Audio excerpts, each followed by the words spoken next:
All right. Got to let it breathe while we bring in the Facebook groups here. And got to wait for a couple of check marks. Hope everybody's having a wonderful night. As good of a night as Patrick Surtain II had last night, outside of his name being pronounced wrong. We got those green check marks, so we're good to go. Welcome in, everybody, to a sad and bittersweet Dove Valley Deep Divers. I'm going to be running things tonight, but joining me is Kenneth Booker, as always, and Lance Sanderson as well. Before we get into some news in regards to the show and before we get into the conversation, how are you guys doing?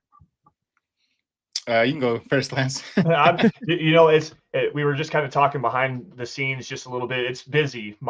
This new job that I have is incredibly busy here lately, and it makes it really difficult to be able to join shows and put content out. But everything's going well. Not really excited for the Super Bowl. Really couldn't care less, to tell you the truth. But we're here. Let's talk some football and have some fun, gentlemen. How are we doing? I'm doing good. Just relaxing and before I go into work tonight, me and the pup went on a little run, and then I did the sauna. I used to hate the sauna, but it's really refreshing now, so I feel really nice and refreshed. Everything else is going good, though. Waiting for the weekend. Going to go catch a Nuggets game on Monday.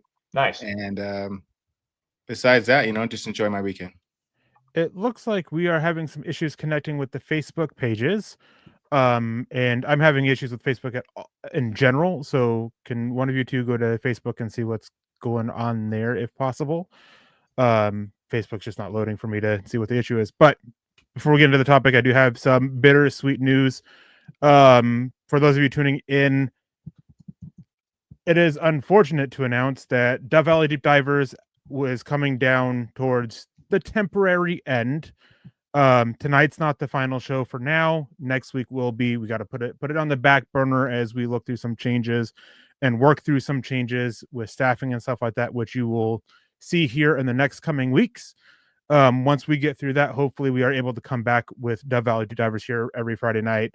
And I got to say, it's a little bit bittersweet to be talking about this. It is almost 5 years to the day when Lance and I started appearing live before you guys every single Friday night. We started this in August of 2019.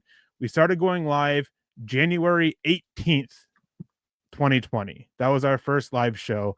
It's been 5 years. It's been a ride. We'll talk more about this next week, hopefully when we have a little bit more answers around it. And hopefully those of you who are tuning in will tune in next week as well for what will be at least a temporary finale. As again, Dove Valley Divers is going to be put on the back burner for a little while. With other stuff going on. We thank you guys for tuning in. We cannot thank you enough for a wonderful 5 years that it has been, and we hope to be back, sooner rather than later. But we're not here to talk about that. We're here to talk about the awards, NFL honors. And the biggest thing is obviously Patrick Surtain, second one Defensive Player of the Year. We'll get to that here in a second. I don't know about you guys, but for me, there was a travesty that happened in these awards last night with Bo Nix not winning the award. Like, I didn't expect him to win, but coming in third behind Brock Bowers. That to me is a complete travesty with this. And it just goes to show that these voters, they're not infallible. Lance, what do you think about Bo Nix taking third in Offensive Rookie of the Year? I'm actually kind of torn on this, and I'm leaning more the other way. I think it was actually more expected that Brock Bowers was going to come away in second place in this. I mean, you're talking about one of the most elite tight end seasons we've seen from a rookie ever. In fact, I think it is literally ever in terms of receptions, yards, touchdowns. It was a great season. And how much impact did it have on the win-loss record? I understand that, and I get where you're coming from. Bo Nix had a tremendous rookie year. But when you're talking about setting NFL records for a tight end position, and not just for the tight ends, not just NFL records, he set NFL records. Which ones specifically? I'm pulling it up right now. Okay, so like Brock Bowers set the NFL rookie reception record, and I think the rookie tight end receiving yards record. Like the guy had a phenomenal season. This is not for me to take away from Bo Nix. Like Bo Nix had blew my expectations completely out of the water. You all know exactly how I felt about Bo Nix when the pick was made. I was not excited about it. I thought that there was going to be a lot of struggles. And Eric, you and I went back and forth for months about Bo Nix and what he could potentially be as a rookie. He shattered every single expectation we thought that was ever going to happen. Brock Bowers was projected to be a potential Hall of Fame player, and he came out and met that expectation and blew it away as well. So I understand where these voters are coming from. I'm not going to take away from that, but also at the same time, you elevate this just a little bit based on what the rest of the team was around him. Yeah, basis around what the rest of the team was around it. What were the Broncos expected to win this year? 5 games. Yeah, 5.5 Bo games. Nix got them into the playoffs. Yeah. Bo Nix did that while setting the record for the most games with 200 plus passing yards and 2+ touchdowns with 0 interceptions in NFL history. He had 3 games with 3+ passing touchdowns, which is the second most by a rookie quarterback in NFL history, and 19 passing touchdowns at home, which is the most by any rookie quarterback in history. So yeah, he did set rookie records as a quarterback. He got his team to the playoffs exceeding expectations. 5.5 wins. That was the over-under. The Raiders, I think, were right about the same.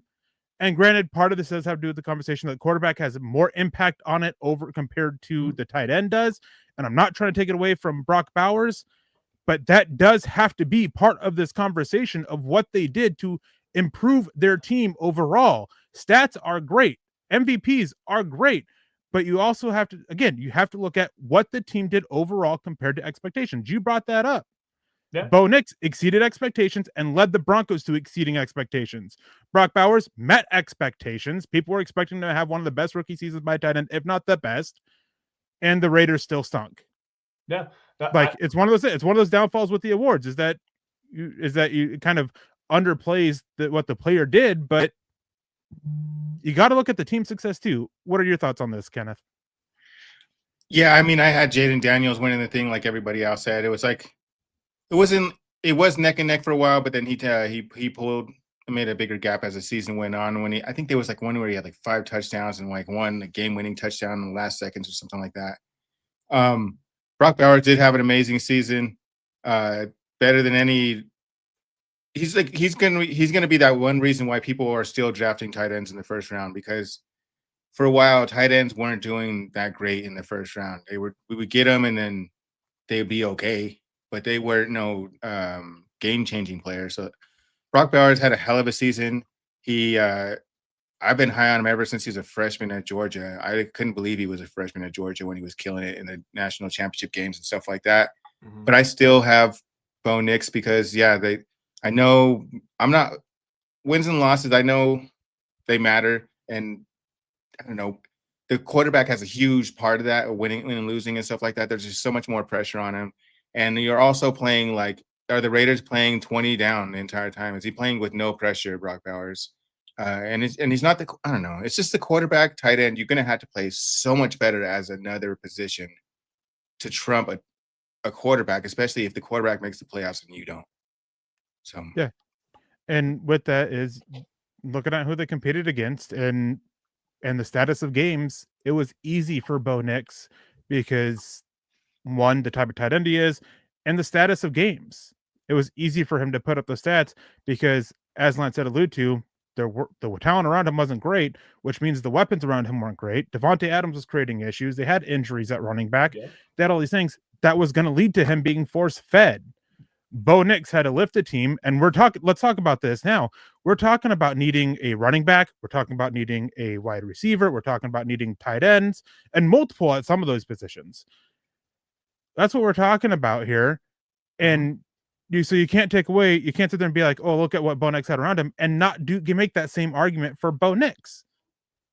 Well, and let me clarify something really fast. This is not me saying that I necessarily support the decision, but I can understand where people are coming from. Mm-hmm. Bo Nix also had a defense that kept him in winnable situations for the majority of the season. His top 3 defense. The Raiders' defense was absolutely god-awful, and the only success that they had was really at the hands of Brock Bowers. I'm going to go to the MVP situation here for a minute because Josh Allen obviously won the MVP over Lamar Jackson, mm-hmm. and Lamar Jackson had a better statistical season. Again, this is not me saying that I don't think Bo Nix should have been second in the voting. It's just propping up another guy for the situation surrounding him. The Raiders' defense was terrible. Their run game was awful. The quarterback play was completely inconsistent, and he still went out there on a game-in and game-out basis and provided you the most consistent tight end play, arguably across the NFL this season. He was arguably the best tight end in the league as a rookie. That means something to me. It's like it does. Like, like I'm not trying to take away from what Brock Bowers did. I'm just saying what Bo Nix did with the talent around him and being more impactful on the outcomes of games. Yep. Bo Nix should have been second. Well, and I think the big thing here is let's go back to the impact plays really fast. And this is where I'm going to stand on the table for Bo. What are those impact plays that you remember where Bo did something absolutely incredible? Let's talk about the 94-yard touchdown pass to Marvin Mims against the Cleveland Browns. Let's talk about the scrambles that he made specifically against Tampa Bay. All those plays that he had against the Kansas City Chiefs, leading them down 2 times against the Cincinnati Bengals to Marvin Mims on huge touchdown passes. Those plays are way more memorable. And it also happens to come with the fact that the Broncos were a playoff team. They went to the playoffs this year, and Bo was a big driving factor. That's one of my biggest takes of the season was the big-time players making the big-time plays when you needed them. Bo had more of those. So he should be second offensive rookie of the year. I agree with that. We agree on this. But before we continue this conversation, we do have a presenting sponsor tonight. We got to thank Underdog Fantasy for being a sponsor tonight. Thank you guys so much. Now, Underdog Fantasy is the best app for your big game party. Is actually on your phone. It's called Underdog. Underdog is the best place to cash in all your takes during the big game this Sunday. Which players are going off and which ones are ice cold. Make your entries in just a few taps. Yeah, guys, with their pickup game, you can win up to 1,000 times your money just by choosing higher or lower on player statistics. And an example, yards, touchdowns, interceptions, much, much more. They've got all your favorite leagues, your teams, and stars to choose from. Create your entries with football picks or mix and match across your other favorite sports to create awesome parlays. Underdog is the only pick'em platform that puts the power to cash out in your hands. Now you can either keep riding with your entry or tap the Win Now button to cash out whenever you want. Now, I can't tell you how much fun I've had playing Underdog. You can download the Underdog app today and use code MHuddle to get up to $1,000 in bonus cash instantly. Again, download the Underdog app today and use our code MHuddle and get up to $1,000 in bonus cash instantly. Now, you must be 18 plus, 19 plus in Alabama, Nebraska, 19 plus in Colorado for some games, 21 plus in Massachusetts and Arizona, and present in a state where Underdog Fantasy operates. Terms apply. Void in Colorado. Concerned with your play, call 1-800-GAMBLER or visit ncpgambling.org. Arizona, 1-800-NEXT-STEP or text NEXT STEP to 53342. New York, call the 24/7 Hope line at 1-877-8-HOPE-NY or text HOPE-NY. Thank you, Underdog Fantasy, for your sponsorship tonight. Now getting back to the conversation here. We've got some chats here. I want to bring them up. But first, we have David Young coming in. If Bo had a run game and tight end, then he would have. Yeah, I think that if he had a run game and a tight end, I think everything would have been the season would have been a lot better, and I think he would have had a much better chance of competing with Jaden Daniels for the Offensive Rookie of the Year. Obviously, we can't say that with certainty as it didn't happen. We can't speak on the unknown quality here. Do you think it would have made a? What was that, Kenneth? Both of them were injured too. Yeah. Like Bo Nix is playing. What was it? Back injury in the Raiders game? Messed up his back. 3 transverse process fractures in his back. That's an incredibly painful injury. And still smashed our touchdown record of like most touchdowns thrown in the past, I don't know, 10 years or something like that. You know, John Elway only threw 27 touchdowns. That's the most touchdowns he ever threw in 1 year. That's crazy. How is that insane, right? That's just a change in today's game. I mean, put John Elway in today's game. Put Dan Marino in today's game. I mean, you're seeing 5,500 yards and 50 touchdowns on a weekly, on a yearly basis. Like that's crazy, dude. He just had Dan Reeves. Dan Reeves, run the ball, defense. Hey, John Elway, win it for me in the fourth.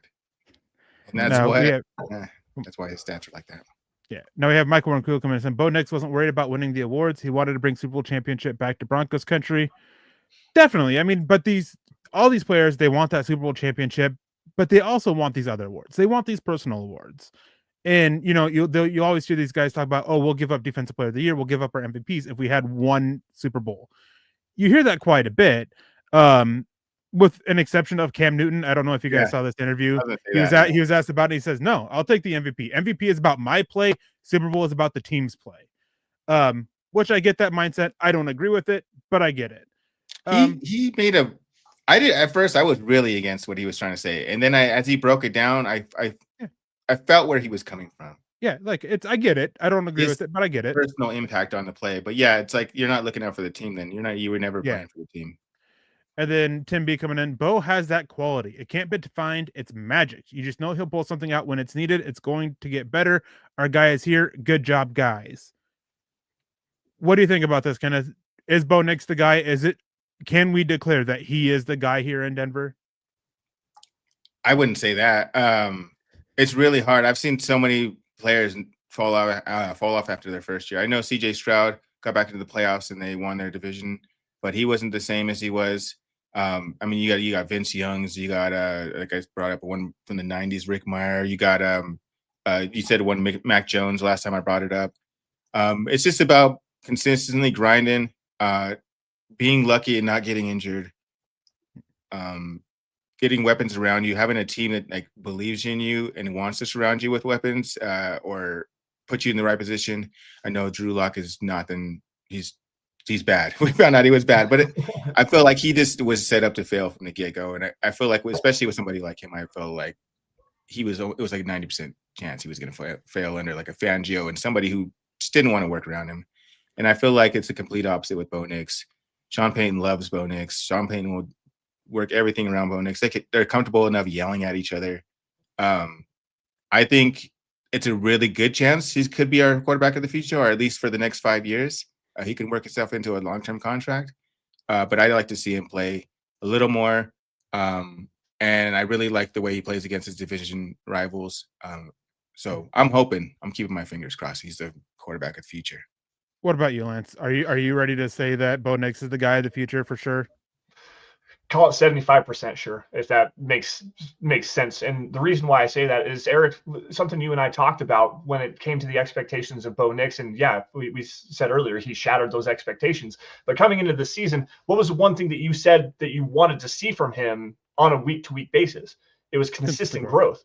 And we saw that with him consistently. Like when you talk about Jaden Daniels, he had the big flash at the beginning of the year, thrown for 300 yards, took the rib injury, and then kind of plateaued out a little bit. And then obviously had that big spike. Bo Nix started off from zero, and you could see that exponential, consistent growth with him game after game, day after day, week after week. It was consistent, and that was something I agreed with you, Eric. You had to see that. We're seeing that right now. And again, we're talking about a team that had a terrible running game and piss poor tight end play. The offensive line did a lot of favors for him, but he still continued to create and extend plays and make explosive plays, especially towards the end of the season. I mean, he had the Chiefs on the ropes at Kansas City in Arrowhead. They were going to win that game except for the blocked field goal. You're good. You're good. It's all good. The Cincinnati Bengals game. You go for two there. Sean Payton kind of hosed you on that whole decision. You go for two there to go to win the game rather than force overtime on the road. You're talking about, that's Pat Mahomes. That's Joe Burrow. He's out there competing with some of the best quarterbacks in the NFL. Now, the Bills game is a little bit different. The defense didn't hang up in the playoff game, but Bo Nix showed that exponential and consistent growth weekly. And to me, that is a big sign for what his potential is as a franchise quarterback. And yeah, I'll say about 75%. I want to see what happens when he gets more help in the skill positions around him to really make this judgment true. But based on what I saw this year, absolutely, I think the Broncos have the guy. What if they ruin their chemistry then when they get rid of the other quarterbacks? Because they're like boys. Like Stidham and Zach Wilson. They're like, you know what's kind of weird about that? Did you know Sean Payton was on that vacation with him? Yeah. Yep. Yeah, I heard about that. Who goes on vacation with their coach? It's pretty cool. It's like they're getting tight. They're getting to know each other outside the football field. But I don't know. Sorry about that, Eric. You can go ahead. It's all good. But guys, we are coming to the end of the show. As I said, this isn't the last show of WLED Drivers. It may not even be the second to last, but after next week's show, we will be off the air for at least a little while. So if you guys have any questions, make sure you guys get them in tonight, next week.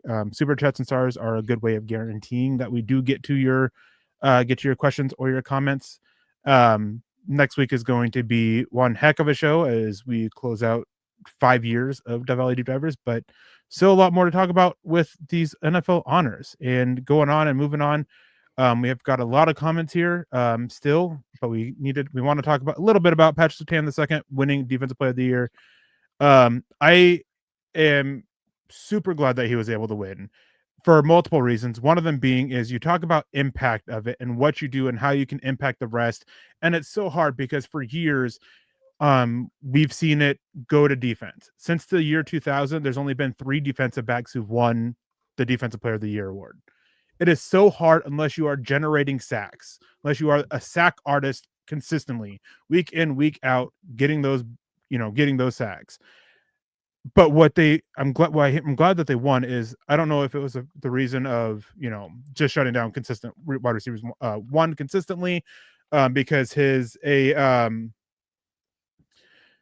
with his interception, Stephon Gilmore, he was tied for the lead in,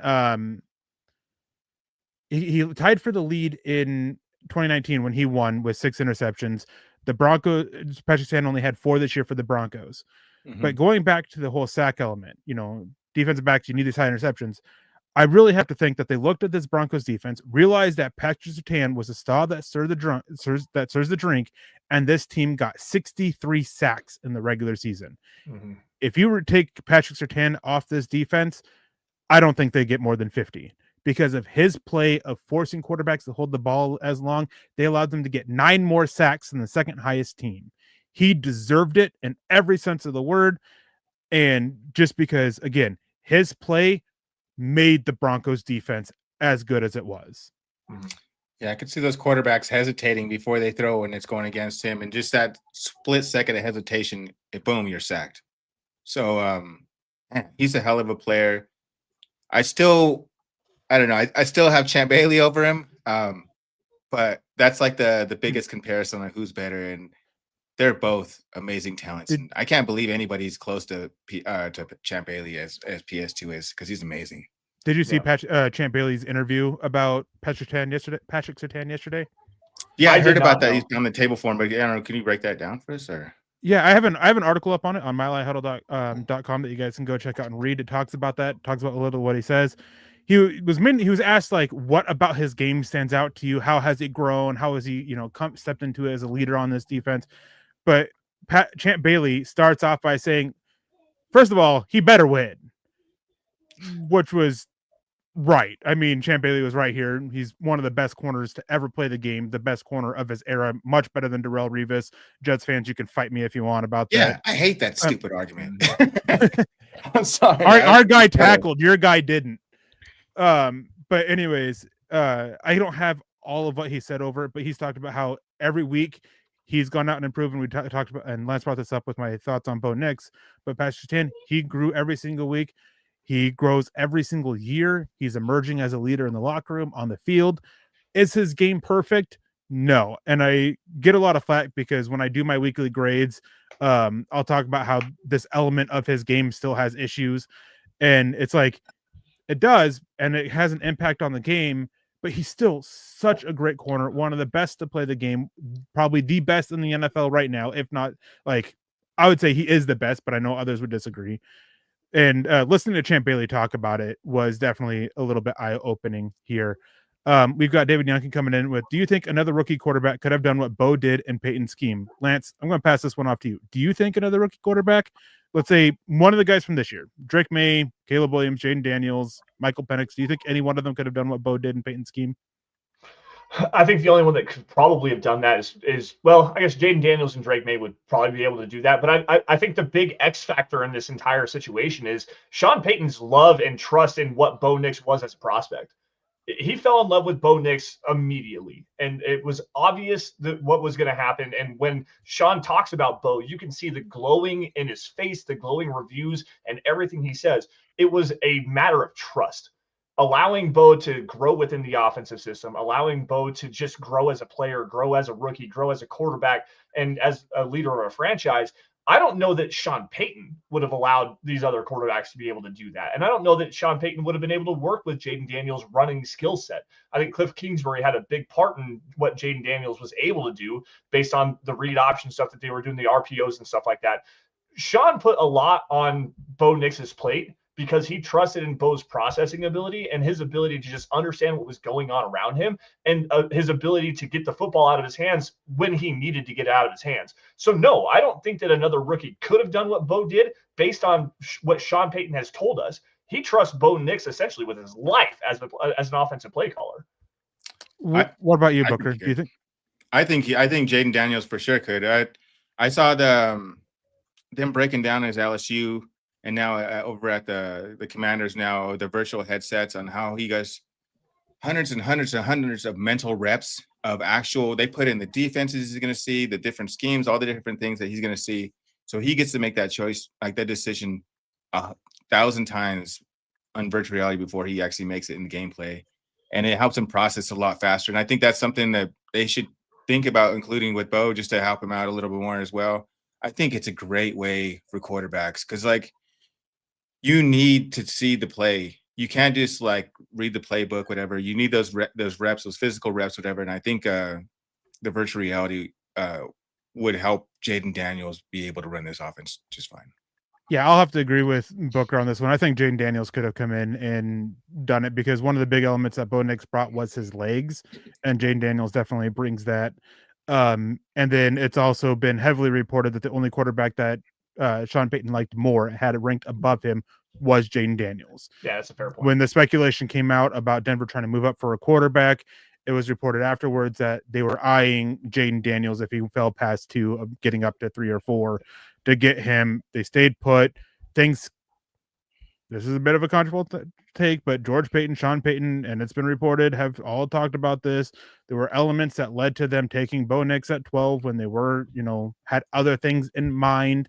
Part of that was a wide belief that the Rams were trying to trade up for Bo Nix, even though it was actually Brock Bowers they were trying to move up for. And of course, the Falcons taking Michael Penix also played a fact into that as well. The funny thing on that is, like, there's a story behind that. Jay Glazer, I just saw that. Did you see the Jay Glazer thing? Yeah, that's what I was going to get at. Calling him every day. Sean Payton was worried that the Rams were after Bo Nix. He's calling Jay Glazer every single day, asking about it and asking for any information about it. The funny thing is, he calls McVay and he's like, "Can I just tell this dude you're not going to draft him?" He's like, he's calling me every day, and he's like, "Oh, go ahead, tell him in a couple days of it, and then I can let him sweat for a couple more days." That's funny. I haven't actually seen that. I've been working too much. I haven't actually got a chance to. If I find it, I'll send it to you. Yeah, please do. Please do. I want to see that. Patrick, sorry about that. Comes in with some stars on Facebook. Thank you, Patrick. We appreciate that. Hope you're doing well in Hawaii. We got YouTube user. Unfortunately, we can't see your name unless your YouTube username is YouTube user. With a $4.99 donation. Thank you for that. It says, thanks for everything, MHH team. Go Broncos. Neil Mailman Ozendorf. So MHH is still going to be around. We will still be doing written content. There is something coming in the pipeline for me. I will still be doing stuff. You guys will still see me. I don't want to get too much into that because there's still stuff that's waiting to come out. And just, again, Friday nights are just temporarily placed on hold after next week. So one more week of us, and then hopefully we'll be back sooner rather than later. Thanks for tuning in, David. Hope you have a wonderful night. Have a wonderful weekend, and hopefully we'll see you next week for a temporary finale of the Valley Divers. And then Glenn Ashley coming in. One of the last questions we'll be able to get to before we got to get out of here. Unless we get any of those, last second questions in. Who do you want us to target in the draft and free agency at linebacker? I would love us to add a vet and someone for the future with a supreme focus on covering tight end and tackling. Guys, I don't know about you two, but there is one linebacker in free agency that I think the Broncos should be willing to break the bank for.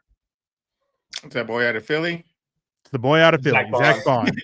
I was about to say, so I was going to let you get into it because it was either Zach Bond or Dre Greenlaw. Which one do you want to spend the money for? Because either one would be a tremendous fit in this defense. I would not break the bank for Dre Greenlaw due to his injury history. I'm with you on that. But if you're going to pay for a linebacker, a veteran linebacker, to be an impact player, I would do like a 1-year, $5 million deal for Dre Greenlaw. See if he bounces back. and go there. But Zach Bond, I did an article about him and his comments about Sean Payton and how thankful he is for Sean Payton, who drafted him into this NFL when he was back with the Saints, and how the impact that he had on him. He kind of hinted about it. How they still have a close relationship there. And honestly, with what he brings to the table, with his play in coverage, with his plays against the run, his lateral agility, I think that he would be a great piece for what they need in Denver, and can really help focus on shutting down that middle of the field, which Sean Payton recently spoke about being a key for them. The middle of the field, both on offense and defense, tight ends, running backs, safeties, linebackers. As for the draft, I don't know how familiar you guys are with the draft in terms of linebackers. I haven't even gotten started on linebackers yet. I started looking up Chris Paul recently. Sorry, I forget that the crossing over other people's it's all good. Chris Paul's interesting. He's a fun one to watch out of Ole Miss, but he has this issue of that defensive line was outstanding. How much of that helped him against the run? How much will that translate to the NFL? Because Denver does have a solid defensive line. They do need a piece to really plug the middle, something that DJ Jones and Malcolm Roach struggled with to, they're in the playoff game, as well as the edges struggling. The guy I really like for them is Jeffrey Bassa out of Oregon. Yes. And where's Jeremy in the chat? Because I'm hyping up an Oregon player and he's not here to see it. Hopefully, Jeremy, you listen to this afterwards and you can give a shout out for that. But Jeffrey Bassa is a fun one. I don't think he's the most physical of guys, but when I watch him, he reminds me a lot of Brandon Marshall. He sorts the trash. He sees things very well. He knows how to avoid contact and shrug off contact and then go make a play. He's not a big time solo tackler. I don't think he will be at the NFL level anyways, but he is a guy who will slow you down and he covers extremely well. Another guy I like is Smile Mondin Jr. out of Georgia, who's very much of the same mold. So I want to touch back on Zach Bond specifically, and I think that there's an underrated aspect of his game, and a lot of that Vic Fangio, and what he does with that Philadelphia defense, bringing Zach Bond as a pass rusher from the second level. Vance Joseph does a lot of sugar A-gap stuff where he's bringing a lot of linebackers, bringing heavy blitzes. Zach Bond's ability as a pass rusher to help this defense is going to be an underrated aspect of what he could potentially bring. Like, seriously, whether it's twists and stunts, he can come off the edge if you need him to. He's great fit and run gaps. Like, this is a hell of a player. And he's got that connection with Sean Payton already, who drafted him. I believe traded up to draft him in New Orleans. Yep. Like, there's a connection there. And I would not be surprised if that's the guy. Like, I'm trying to work on a set of articles here talking about the top 3 fits for free agency for the Broncos. Zach Bond's going to be the best fit in linebacker when I get to that particular. Just a spoiler alert here, guys. And a big reason of that is just his ability as a blitzer and as a pass rusher to help this defense move forward. And his coverage ability. He was a really good cover guy this last year. And then another thing with Zach Bond too is he wasn't drafted to be a linebacker. He was drafted to be an edge. Yep. Okay. He is somebody who could really come in and help you. Oh, I don't know, a Drew Sanders. Absolutely. Adapting to that kind of switch. Having made the switch, he was a guy for almost his whole career with the Saints. He was more of an edge. He goes to Philly, and that's where he really moved off ball and became this inside linebacker that he is. So he can, hopefully pass on some of that knowledge and help Drew Sanders, start growing as a player. And if he can, I don't say that eliminates the need to draft a linebacker, because with the status of this room, I think you have to sign somebody and draft somebody, but it makes it less of a priority. Yeah. If they don't get Zach Bond, then this is going to get a lot of hate here. Then I think you have to really be looking at Jahad Campbell out of Alabama in the first round. Yeah. I agree. Because you cannot have this linebacker room be as bad as it was. They were talking about internally benching Cody Barton prior to after the Saints game, prior to having it. But then he had that solid Saints game with all these big splash plays. And now he's stuck out there. And they lost Quan Alexander, who was the guy that they're looking at benching him for, with Justin Strnad there at replacing Alex Singleton. And Zach Cunningham, he wasn't able to grow enough to step in and compete it, so they kind of got stuck with these 2 linebackers. and teams figured out their weakness and teams attacked them consistently. And we saw that with the Chargers, the Bengals, the Browns even, and then the Bills. They attacked the weaknesses of this defense, which was that middle, which Sean Payton again has said that we have to go through and upgrade. And then before we get out of here, there was a question here that I saw. Michael Nkuku comment saying, "Great show, Eric, Kenneth, and Lance on Dev Valley Devers. Go Bo Broncos." Thank you for joining in, Michael. We appreciate that. Ray coming in asking, "How's your health and fitness going, Eric?" It's going good. I actually faltered there for a little bit in January. My weight got back up to a little over 280, but I've been back working, eating right, which is the biggest thing. I've had some oral dental issues that haven't helped things, didn't help things with my weight a little bit. Unhealthy me eating pain away kind of thing. But things are going back on track. Back down right around 270. I think I was at like 271 today. So things are getting back on track. Seeing here if there's any other comments in the chat here. If there's any last second ones, now's the time to get them in before we get out of here. I was reading the Chris Paul thing. They were talking about his strengths on PFF. They were talking about he can play in the 4-3 or 3-4. He plays the wheel linebacker in the 4-3, the Mike linebacker in the 3-4. Reliable wrap-up tackler. Is there any guy out there? One of my favorite linebackers of all time for the Broncos was Danny Trevathan. Is there anybody out there like that is a comp to him? Or even in the free agency wise, like that guy was just so fast. He could cover everybody. Great tackler. Just a football player. Was another one. DJ Jones was another one of my favorite guys. I think a close one to Danny Trevathan. I think their size isn't matter because Danny Trevathan, he had an issue of being a little bit on the smaller side with the length and aspect. I think Cody Lindenberg, I think is his name, out of Minnesota. Oh, okay. Was pretty similar to that. Who I like a lot, and he's a day 3 guy. Come in, I think he can be an immediate contributor on special teams, with potential to grow into a player on defense. My last question before we get out of here, Eric, to you is: what do you do with Justin Sternad? Is he a player you keep around? Is that a player you keep around? He'd be a cheap re-signing. You keep him. He played decently well in his time. I mean, he fell off there towards the end of the season. Yeah. But you hope that improving around him, improving the safety play, fixing some of these other issues can help cover his weakness a little bit more. And hope that you can continue to develop him. And at the very least, he is still a really good contributor on special teams. Yep. Yeah, I agree with that. I was so high on him when he had the first 3 games that he played after Alex Singleton went down, and you could just tell like he was starting to take that next step. The tail end stretch where he really struggled in coverage was hurting to me, because coming out of Wake Forest, that was a guy I really liked for his coverage versatility, and it just doesn't seem like he has the lateral agility and the twitch in his lower half to be able to really stick around with some of these tight ends and working in the slot if you need him to. So I'd like to see him stuck around at least for another year on a lower tier deal, couple $1 million, throw him around, just keep him on this roster as a continuity piece for the defense. All right, guys.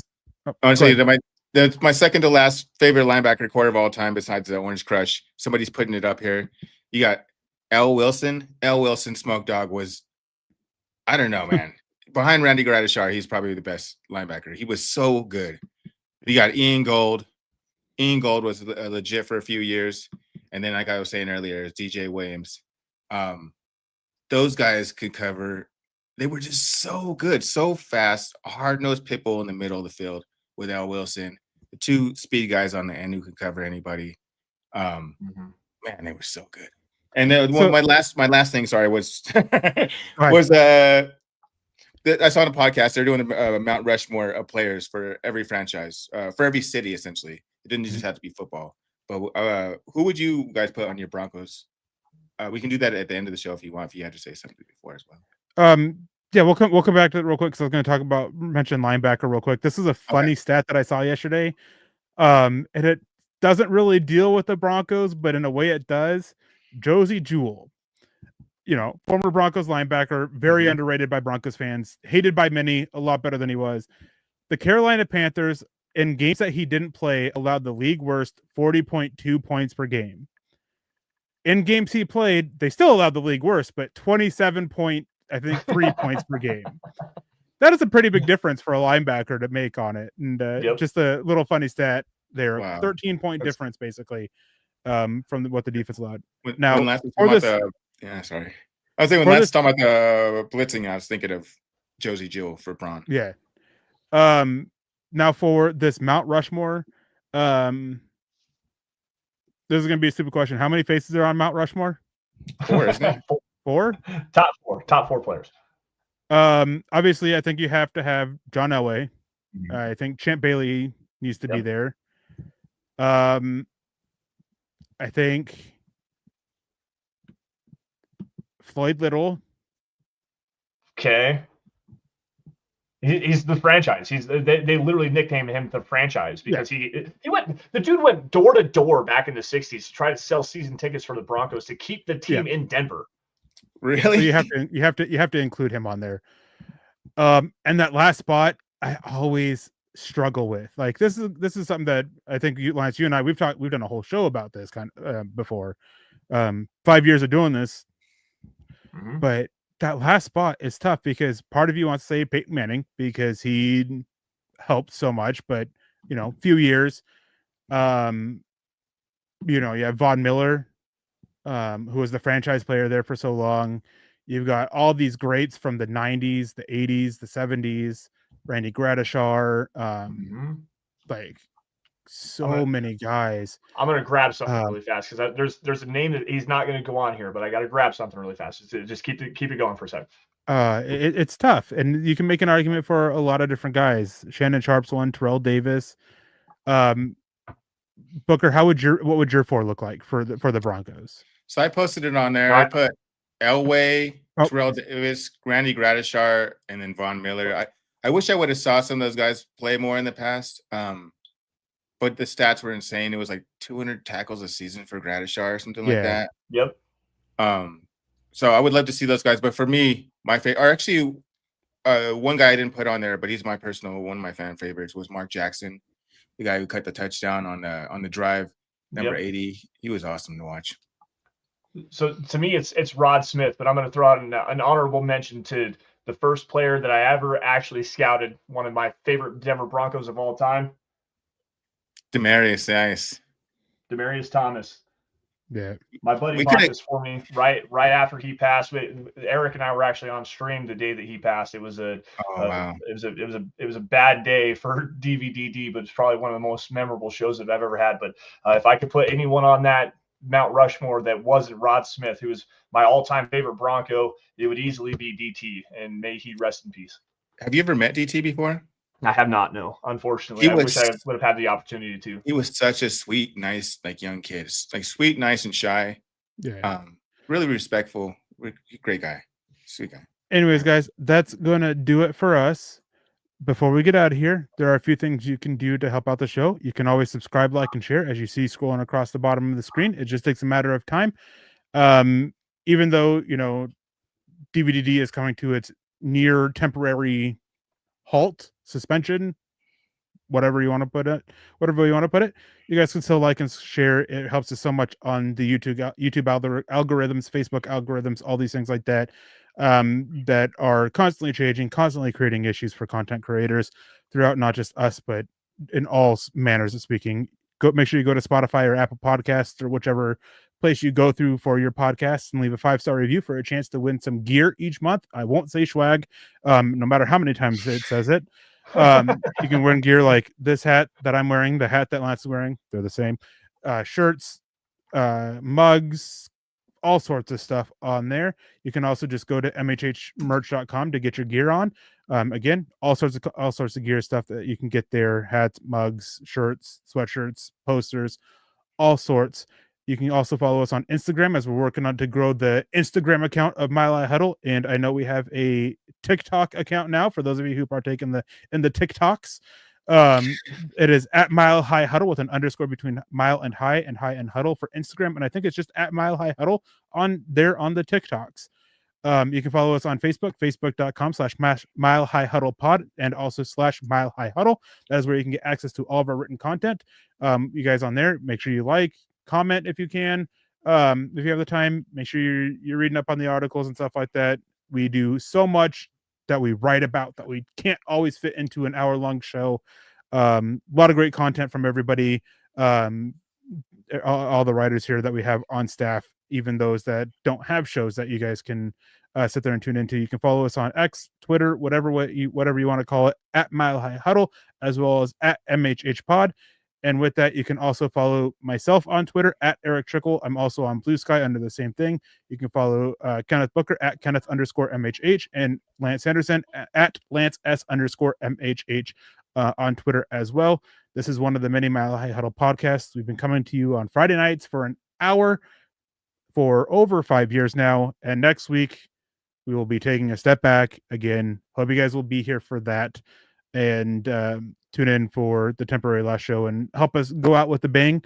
Yeah, I'm sure we'll have lots to talk about. I think we're going to be getting into free agency unless some news happens there, and really start breaking down that. And thank you guys for tuning in. Before we get out of here, though, any last words, Kenneth? Yeah, like you said, throw a like, share, throw a like in or a comment or share of our podcast. Sometimes I go in the back into the podcast as well, and I'll find questions that were really interesting. We're getting a lot of response to, and I'll timestamp it, and then I'll put it so you guys can respond to that question. It helps you sift through the podcast, whatever. If you don't have time to watch the entire thing, and then I plan on doing that as well on my X page as well. Just little short clips of this podcast, of other podcasts that we have as well, just to help you guys get a little more involved in and so we can all talk together, I guess, on the Broncos. And I guess that's it for me. You can always catch me at Kenneth_MHH. Always still putting out stuff for the Broncos, and I plan on doing some more stuff more on the video kind of side as well too. So, Lance, any last words from you? No? Yeah, okay. No, I just I want to reiterate, because I'm not sure if I'm going to be able to join next week's show. So I just want to take this opportunity to say thank you to everybody at the Mile High Huddle community. Thank you to Eric and to Kenny and to the countless hundreds, thousands of people that have come in and watched our shows and listened to me talk football and talk nonsense on Dove Valley Deep Divers. Without you guys, I always say it, without you guys, we couldn't do what we do best here at DVDD, which is cover your guys' Denver Broncos. And it's emotional. I'm going to get choked up a little bit, but just thank you guys. It's been an amazing, amazing journey, an amazing ride. It's been an amazing discussion. You guys can still get at me on Twitter at LanceS_MHH. I'm going to be on the Facebook page as well. But just, it's bittersweet tonight. And I thank you all again for everything. And you all stay safe and take care and have a great rest of your weekend, a great rest of your life, a great rest of everything, because I really, really appreciate everybody for what you've done for me. Yeah, guys, make sure you guys tune in. Again, it's not the last episode. Trying to make that very clear, as it was made very clear to me that I need to make that clear. But we are putting it on the back burner as we work through some changes on the back end.